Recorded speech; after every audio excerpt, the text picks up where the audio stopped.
Hello everyone, আসসালামু আলাইকুম। Welcome back to my channel. কেমন আছেন সবাই? আই হোপ সবাই ভালো আছেন, সুস্থ আছেন। আমরাও আলহামদুলিল্লাহ ভালো আছি।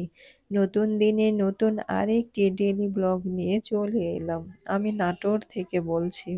আমি যে পাতিলে আটা গুলাইছিলাম গতকালকে, তো পাতিলে ওটাতে আর কি আমি ডিমটা উঠিয়ে দিয়েছিলাম পাতিলটা না ধুয়েই। যে ডিমই তো অন্য কিছু তো আর না। তো যাই হোক ডিমটা আমি সিদ্ধ করে নিয়ে নিছি। আর কয়েকটা শুকনা পিঠা করেছিলাম চিতই।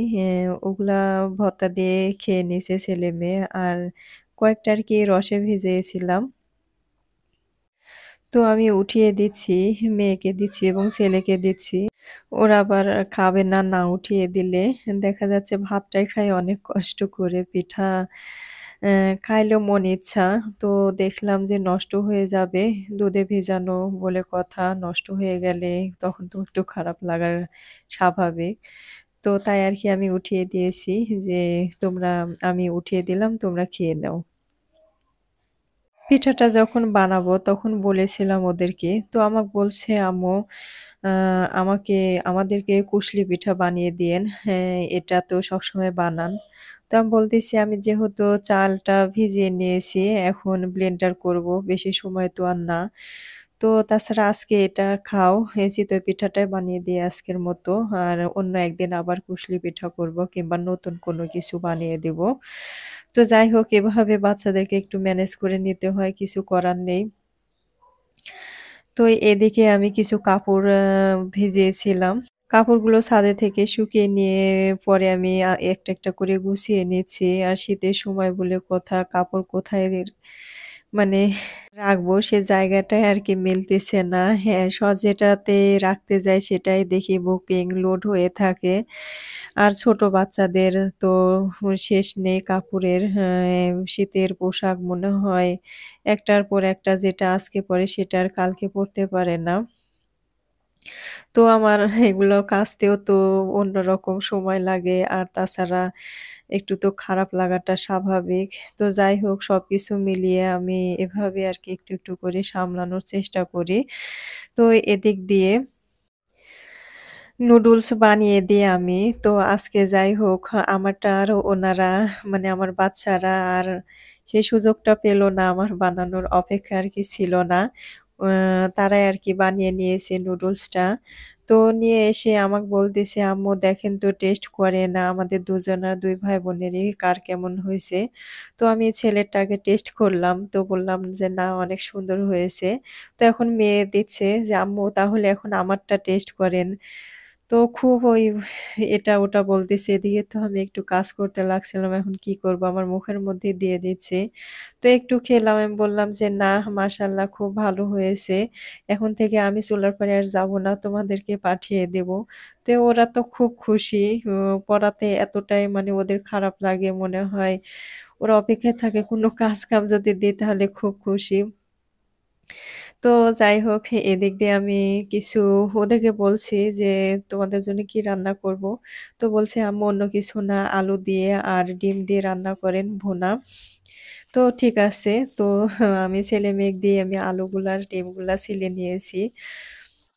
কাজ আমি নিজেই করার চেষ্টা করি। কিন্তু মাঝে, মাঝে দেখি ওরা ২ ভাই-বোন এতটাই মারামারি করে আর চিল্লাচিল্লি আমারই মাথাটা সময় ক্ষেত্রে খুব খারাপ হয়ে যায়। তো পরে আবার ভাবি যে অযথায় সময় নষ্ট না করিয়ে দেখা যাচ্ছে যে সময়টা মারামারি করবে সেই সময় যদি আমি কোনো একটা কাজে লাগিয়ে দিই তাহলে ব্যস্ত থাকবে, সময়টাও চলে যাবে। তো এভাবেই আমি সামলিয়ে নেই, কিছু করার নেই। তাই মাঝে, মাঝে ছোটখাটো যে কাজগুলো থাকে আমি চেষ্টা করি ওদের দিয়ে একটু করানোর।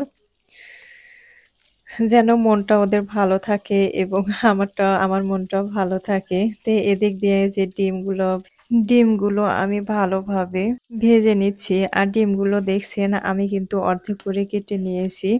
আজকে আমি এভাবে রান্না করব। হঠাৎ মনে পড়ল যে দেখি এভাবে রান্না করে টেস্টটা কেমন হয়।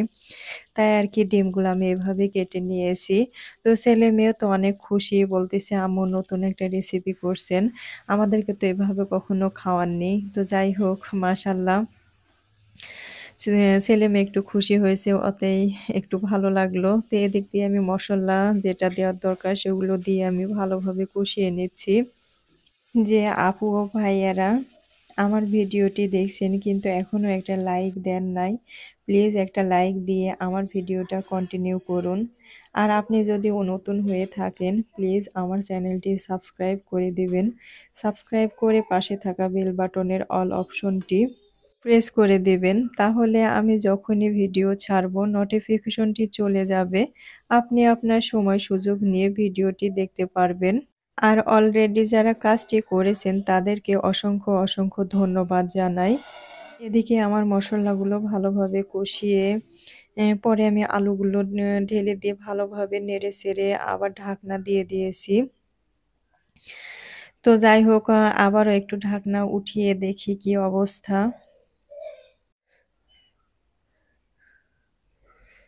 তো আমি আবারও আলতোভাবে বেশি জোরে নাড়ব না, আলতোভাবে নাড়াচাড়া করে দিব। ঠিক তেমনি আমি আলতোভাবে নাড়াচাড়া করতেছি। চুলার জালটা কিন্তু আমি মিডিয়াম রেখেছি। আর এদিক দিয়ে আলতোভাবে আমি নাড়াচাড়া করে নিচ্ছি। যেন নিচে না পুড়ে যায় কিন্তু তারপরে একটু হালকা লেগে ধরেছিল। আলু বলে কথা।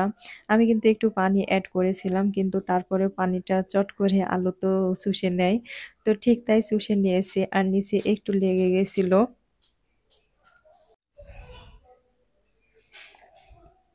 তো আমি ভালোভাবে নেড়ে-চেড়ে নিয়েছি আর নিচে একটু লেগে যাচ্ছিল তাই আমি আর বেশি দেরি করলাম না। চট করে আমি পানি রেখেছিলাম সেই পানিটা আমি এড করলাম। পানি যদিও বেশি দেব না, মাপ মতন পানি দেব। কারণ যেটুকু কষানি আমার সেটুকু হয়ে গেছে। এখন ফোটার অপেক্ষায় আমি থাকবো।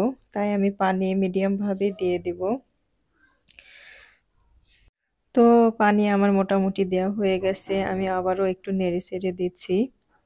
নিচে যে লাগানো একটু অংশ ছিল সেই অংশটুকু দেখতেছি উঠে যায় নাকি। তো যাই হোক পরে আবার একটু নেড়ে-চেড়ে দিব। তো এদিক দিয়ে আমি কিন্তু ডিমগুলো এড করে দিচ্ছি। যে কয়েকটা আরকি ভেজে রেখেছিলাম সবগুলো আমি এক করেই এড করে দিচ্ছি। ডিমটা যখন আমি কেটে ভাজতেছিলাম, মনে হচ্ছিল যে আমি মনে হয় কুসুমটা আর পাবো না। কড়াইয়ের সঙ্গে মনে হয় আটকিয়ে ধরবে। তো যাই হোক কোনোটাই কিন্তু আটকায় ছিল না। সবটাই সুন্দরভাবে উঠে গেছিল। তো এদিক দিয়ে আমি ডিমগুলা সম্পূর্ণ দিয়ে আমি ঢাকনাটা দিয়ে দিয়েছি একটু অপেক্ষার জন্য। তো তরকারিটা আমার কিন্তু ফুটে উঠেছে। আমি ঢাকনাটা উঠিয়ে নিয়েছি। তো এখন আবারও আমি একটু নাড়াচাড়া করে নিব।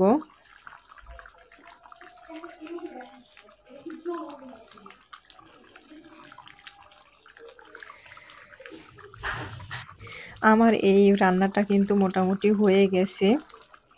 আর বেশি সময় লাগবে না রান্নাটা কমপ্লিট হতে। আর এদিক দিয়ে কিছু ধনিয়া পাতা আমি সুন্দর করে পরিষ্কার করে নিয়েছিলাম। সেগুলো আমি তরকারির উপরে ছিটিয়ে দিলাম। দিয়ে আমি আবারও একটু নাড়াচাড়া করে নিচ্ছি।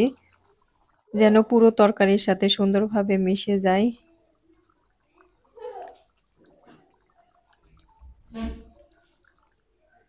কি বলবো তরকারিটা এতটাই স্বাদ হয়েছিল যে বলার ভাষা নেই।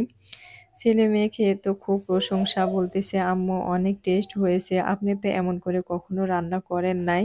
তো যাই হোক আজকে যখন রান্না করেছেন অবশ্যই সাকসেস হয়েছেন। রান্নাটা খুব ভালো হয়েছিল।